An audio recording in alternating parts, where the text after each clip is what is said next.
Эрэнтэй бараантай хорвоогийн ээдрээ учгийн үзүрт өрмийн үлдэж амьдрал үргэлжилнэ. Үдлээд буцах хүмүүний амьдрал үүлэн чөлөөний наран буюу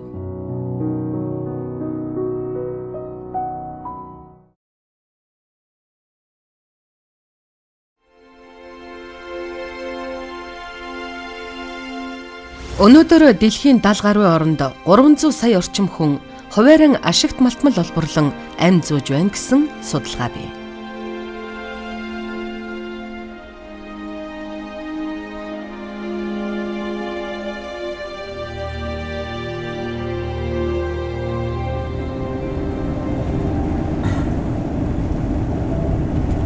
Хонгор нутгийн охин бие сэтгүүлж болох хүсэл мөрөөдөлтөд хөдлөгдөн явсаар 4 оныг үджээ.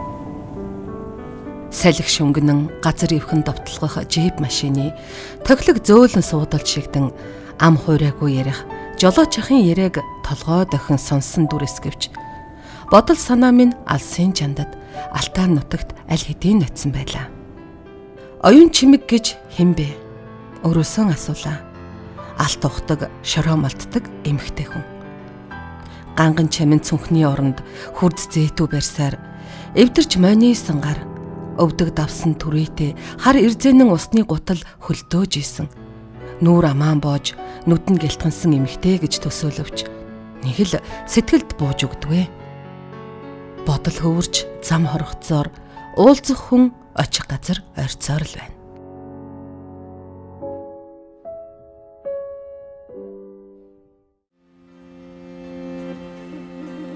Өндөр сүрлэг уулсаар хүрээлэгдсэн их орны минь хязгаар нутаг Алтай хот.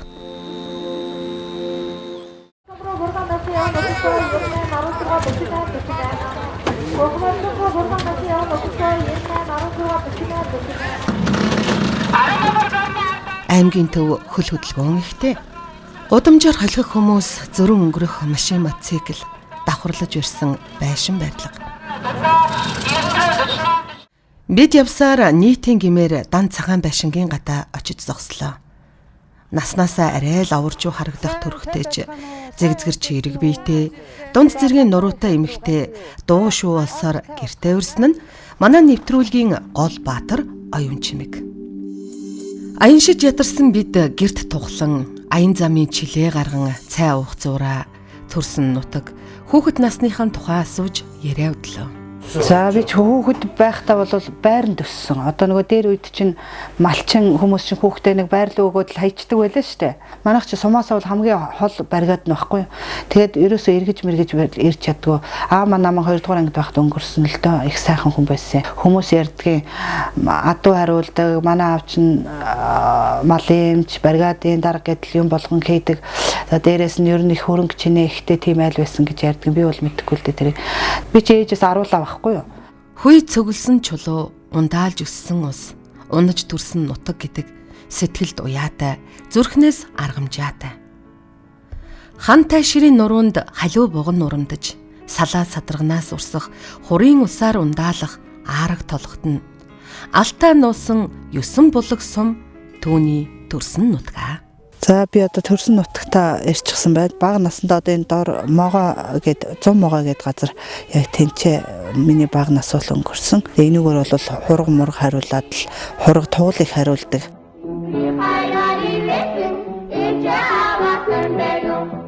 Манай ээж ярьдаг нэг тугалан дотроосоо ялгарахгүй 9 тугал явах хэрэгтэй байтал 10 тугал яваад байдаг. Тэгээ ч одоо хинийх нь нэг тугал нийлждэг юм болоо гэсэн чинь миний охин байсан гэдэл ярьдаг. Хураг ишигтэй хөөцөлдөн тоглож явсан хүүхэд нас цаваа сэргэлэн инээд наргаан энэ л аараг толгод дунд бүдчин үлдэжтэй. Салаалан сүлдсэн өснийхэн тууз он цагийн салхинд хийсэн одов. 18 настай охин амьдралын босгыг даван орлоо.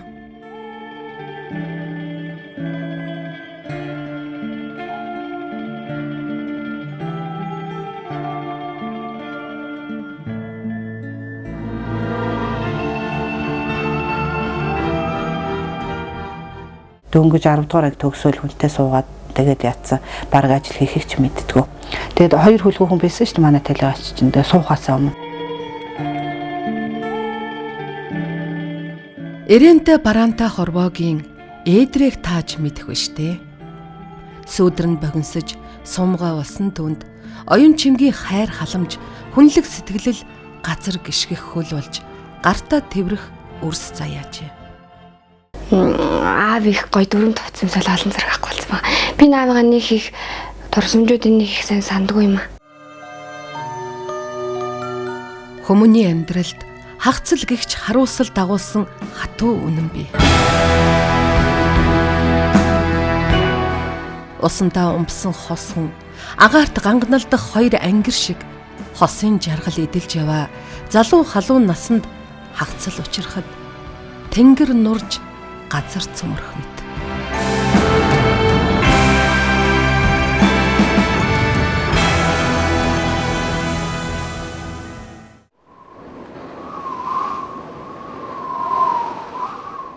Нүдэнд нь гунгийн сүүдэр унаж эдэр залуухан ханыхаа хойноос толгой гутаан нүгэлт хорвоогийн хоосон зайд бүдчсээр амьдралын шуургыг сөрөв. Нутг руу ороод ирэхээр бүрлэх санагдаад бүрлэх бодогдоод байдаг.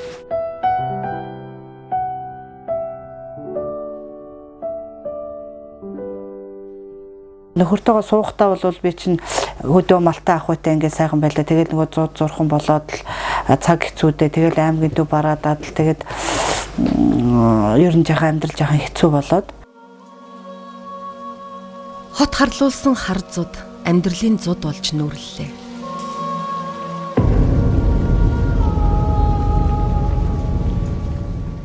Амжиргаа залгуулах мал хуйгүй, ачаа таталцах ханижилгүй болсон залуухан бүсгүй. Хоёрын хоёр хүүхдээ тэрсээр хот суурин бараадав.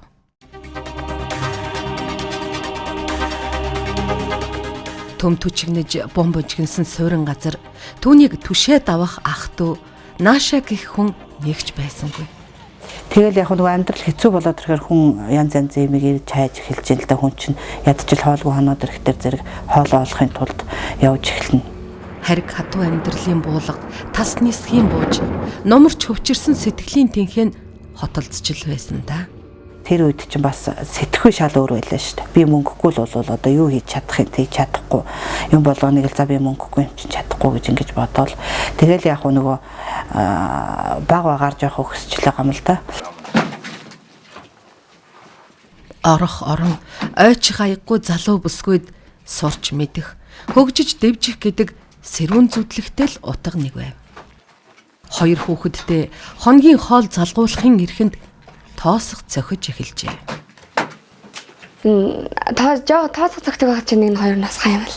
Насаж ирлээчүүд нь би ч нөгөө тоосгоо ингээл тоолол ээж өдөрт хитэн тоосоод яаж ийнэ зогч ийнэ те. Ер нь бол их л тоосгоо зогох юм бол их мөнгө олох хэрэгтэй учраас айгүй хичээж чамдаж ажилтдаг байсан. За тэгэл ер нь эрчүүдээс бол дутхгүй л ажилтдаг байсан да. Нэг ах нээжтэй зүгээс тоосох цогтгол да. Өдөрт 1000 тоосох цогтгол. Тэр хоёр уралдаал яг нэгэн зэрэг шавраа зурч тэгэл уралдаал тоосгоо зохино. Ээж 800 гараал зөхөрдөг тэр хүн 1000 гараал зохидог. Гэхдээ эмэгтэй хүнд бол энэ бол хүнд ажил. Нэг тоосох чинь тэр үед чинь 10 төгрөг л хийсэн баг. Иржитэл өрсөн тоосго ирээдүйд итгэх итгэлийн галыг асаажээ. Сэтгэлд гал байхад зууханд гал олдно гэдэг те. Цогсон тоосго наранд хатаж цохилох зүрх зовлонд хатууцаар ургахын улаан нарнаас үдшийн гилаан хүртэл борив бохис хийлгүй зүтгэн. Би тэгэд тоосгоо зогчол нөгөө бороо орохоор нь тоосгоо хамгаалах гал. Галгаар цаас бүтээгэл өөртөө нэг шалд норцсон юмнууд ээж ижил. Нөгөө тоосгоо яачих вэ? Норчих вэ нөгөө уурсчих вэ гэж бодоод тоосгоо бүгдийг бүтээж ал гуруулаа нөгөөнийхөө шаврныхаа дор галгаар цаасаа долгоонд өгөрө бүтээгээл тэгэл сон штэ. Бороо намтал. Тэгэл дахиад тоосгоо зохино. Тоосго болгондоо сэтгэлээ шингээж цогсон болохоор ажил бүтэмжтэй сэтгэл уйг байлаа. Тэгжээд л айл хашаа бид гурав хэсэл амьддаг гэсэн л та. Нэг сайхан одоо байгаа шиг бид гурав байдг байсан. Хүнд би тэгж боддог. Хүнд аз жаргал гिचим гэмт хүрээд ирдэг үү? Ээж дэмжигсэн. Хойсогнох тэнгэрийн аяыг дагаж хүүтэн борооноор дээлээ нүмрэн чичрэх ээж, охин, хүү гурав. Үнэн худлын дэнс хар цагааны ялгаа энэ хорвоод байдгийм үү гэмээр. Таасхны хажууд хэдүүлээ нэг дээлмэлхэн юм нөмрөөл унтцдаг. Хоёр хүүхдэд дагуулаад тэгэл өглөө эрт ерөөсөө бараг өөр дөнгөж хаяараад л тоосгоо цогтөг. Илүүчилж цогсон тоосгоороо орох орон босгов. Шувуу хүртэл үүртэй байтал хүний үрс орон гэргүй байж болно гэж юу? Сэгсгэрч гэсэн ээж минь, сэмхийч гэсэн гэр минь. Дан тэрэлгээр хүнжилхийн хөрст дэлхийгээр дэвсгэр хийж байсныг бодоход гэр оронтой л боллоо. Нээж тэр байшингийн тоосхыг өөрөө нэг хүрчлэн яасахгүй. Нуу цогсон. Өөрөө бас байшин байна. Гэхдээ одоо энэ байшин барьсан шиг тэгж дотор тал нь тийм замаас мамаас өгтөж өрөөс тэгж бид нар бариагүй. Хар тоосго зохиол дээрээс нь өрөөлтэй тэр юм байна. Гэхдээ тэрэн дотор байхдаа бид гурав хамгийн их аз жаргалтай байдаг байлаа. Шахмал модон шалтай, ханнаасаа халуун ус гойжуулж, халаалтаа дураараа тохируулдаг, тохилог саруул байртай зүрлэхийн аргагүй ч. Бор гэртэн бол, хар гэртэн хаан гихчээр хоёр хүүтэйгээ шуугилдан, халуу дүүгэж суух жаргал байлгүй яах вэ? Гаднаас нь харахад ингээд нэг тоосгороо доторхой нэг шавар дадлал гуйруул ямар ч байсан нэг оронтой болж лээсэн л та. Тий. Тэгээд нөгөө байшингаа урьж исэн чинь энийг ингээд бариад дуусчин гуйруулаа байшинтай болно гэсэн чинь манай хөө ямар гоё юм манайх баян болох чинь гээд тэгээ бас наваг амар өөлүүлж исэн л та. Хүн чинь баг багаар өгсөж эхэлж байгаа байхгүй юу? Тэгэл тэгж явж байгаа л хэд хэдэн цаас хийж байгаа сүүлд нь одоо нөгөө мах зараал тэгээд мах зараад арай нэг жаахан өөр болж эхэлж байгаа байхгүй юу? Махан дээр зогсох үед бол манай ээж амар тийм сэтгэл санаа амар сайхан гоё эс. Тэгээ манай ээж махан дээр зогсноос хойш амар хүмүүс таньж мэддэг болсон. Мах зарж байгаад нэг гэр аваад тэгээд байж байгаа л тэр нөгөө юу алт гараал тэгээд тэр нинжагаар явж эхэлж байгаа байхгүй юу? Монгол улсын хэмжээнд Улаанбаатар хотоос бусад бүх аймаг суманд буюу 20 аймгийн 78 сумын 214 газарт 70 орчим мянган хүн хувааран ашигт малтмал олборлон амжиргаагаан залгуулж байна. За би 2006 оноос хойш энэ хуваар алт олборлоод алтанд явах ажлыг хийж эхэлсэн. Тэр үед болохоор зэрэг нинжа гэж яригддаг байсан. Алт харсан хүний сэтгэлд шунлын галт үрэлзэн харалган сохор болдоо гэлцдэг. Бие биенээсээ өрсөн нүхэнд шургалах хүмүүс хөрс хавсан судлыг харах шиг мэрнэ. Ховоодож овоосон шороог шигшиж, шаргалтан ялгарах үртэс хайн тэнүүчлэх өлөн харц. Юун хууль дүрм, юун журам. Яриа ядаж хэрэггүй. Үхэгсэхээ мэдэхгүй улаарсан хүмүүсийн алтны төлөөх дайн эд оволцож байна.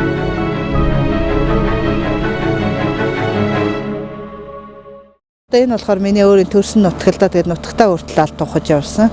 Тэгээд яг алт ухаад хүний амьдрал баг ч гэсэн дээшилж байгаа ч гэсэн цаагаараа бас өөрийнхөө төрсөн нутгийг хүртэл ухаад хөндөө сэндэлээд явж байгаа болохоор зэрэг ер нь бол сэтгэл санаа тиймэрхүү ер нь бол жоохон хүнд хэцүү байсан л да. Оюун чимэг бүсгүйг өлөн ховдог шунал бус. Өл залгаж амжиргаагаа дээшлүүлэх горилго наашинд хөдөлжээ. Гадаа гарч гэрт орж эм болсон ээждэн 2 дугаар ангийн жаахан охин эрвих дэрвихээрээ тус нэмэр болно. Бид гурван юунд алтан дээр гуан гаргадаг. Тэгээд ээж минь хүн амтнаас их тусламж гуугаад байдгүй. Юм болгоноогоо л өөрөө хийдэг. Нэг өдөр өвдөд бүр нам хөвтчлээ босч чадахгүй. Тэр өдрөөс өндөөж болдгоо. Тэгээ би ингээд ерөөсөө ээж нь юу ашгүй минийх өдөр хүмүүст хэлчээрээ захиалга авахгүй явахаараа манайх өнөөдөр хоол хийж чадахгүй манайг хэлчээрээ ээж би өвдөд гэд хэлчихэд би юм уучгаад хэвтээд өгөхгүй. Тэгсэн чинь нөгөө гадаага нөгөө алт юмж байгаа алт ухаж байгаа хөгж байгаа хүмүүс ч орж ирээл. За өнөөдөр хоол идэхгүй болохгүй. Хоолоо заавалчгүй л хоолоо идэнэ гэл. Тэгээд харин би бас яаж зүгээр байгаа тахоо. Нөгөө хүмүүстэй ээжийнхээ буузыг дууралхаа хийж байгаа байхгүй. Тэгсэн чинь тэр хүмүүс орж ирээл буузаа эдэл гарч явахдаа бүгд үнэхээр сайхан босон байна. Яагаад тэгвэл чи хийсэн тэгээд юу яагаад жоохон хүүхдийн сэтгэл шингээд шингэсэн байгаа болохоо ёстой сайхан болсон байна гэж бүгд мөнгөө тавиал гараад тэгсэн чи ээжийг би нөгөө хөвтөж яхад за ээж хурдан басаасаа яага басахгүй байна гэж бодоод одоо газ усаад ирээсээ нөгөө энэ мөнгөг газ харвалж хамсан гэж бодоод нилээ аж уулцсан сэрээд ирсэн чинь энэс бондод сууж ин галынхаа өмнөдөр ганцаараа нил баахан аяг чанга хөглүүлсэн. Хүүе минийх юм аа чиг. Ээж бист амар мөнгө олсон. Юу мөнгө минийх юу яриад байгаа юм. Хүмүүсийнхаа захиалгыг аваад хоолыг хийгээд өгсөн. Амраар өнөөдөр намайг ээж өвчтэй би надад амар хоол хийж чадах хоол бууз байна идэхүү гэсэн чи бүгд идэхсэндээ бүгдийг хийгээд өгсөн. Бүх хүмүүсээ хооллоод бүгдийг мөнгөний авцсан сууж байгаа юм чинь. Тэгэхээр чинь охин ерөөсөө нэг 2 дугаар ангид байвуу да. Жохон хүүхэд байсан шүү дээ. Үеийн багчууд нь эрдмийн өргөөнд тохоо нийлүүлэн суралцаж, урлаг, спорт, дугуйлан секц гээд хөгжилтэй, өрнөлттэй цагийг өнгөрөөж байх зур солонгохон, шороо боссон, төм түжгэнсэн хөдөө газар тогоо шанаг нийлүүлэн, шороотой хувин таталцаж, насандаа ахадсан ажлыг түүртэлгүй хийсээр ээждэн хань, дүүдэн ээж болж байлаа. Тэгэл айнаад байгаа ахыг ээж байгаа шиг санагдав. Тэгэл би нэг тэгж өсөж зовдөг л байсан. Тэгэл би бол нэг өвдөж мөвдсөн ч ямар зовдгоо. Манай анаа гэдэг болохоор л би яахчдгүй. Тэгэл анаа байгаа чи яахчгүй гэж бодохоор л гой санагддаг гэсэн. Эр өсөж эсгий сунжээ. Энэ гэрийн эзэн ээж эгч хоёрын ганц бахархал сод мандах хүү одоо 17 настай. Хичээлдээ сайн, хүмүүжил сайтай, айл гэрийн ноён нуруу тулгуур нь болсон хүүгэн дүүгэн тэд удам залгах аавын хүү тоон өргөж баган түшилцэх эр хүн химэн хүндлэн. Ээж нөгөө нэг галтанд явдаг байх үед бол амар сэтгэл санаа амар ундаг байсан. Газар шороо ингэж хөндөх муу байдаг мэдэг гэл амар хэрдэг байсан л та. Тэгээд одоо ингээд өөрийнхөө өсөлтөрсөн газрыг ингээд ухах маш муу байдаг сэтгэл манай ээж амар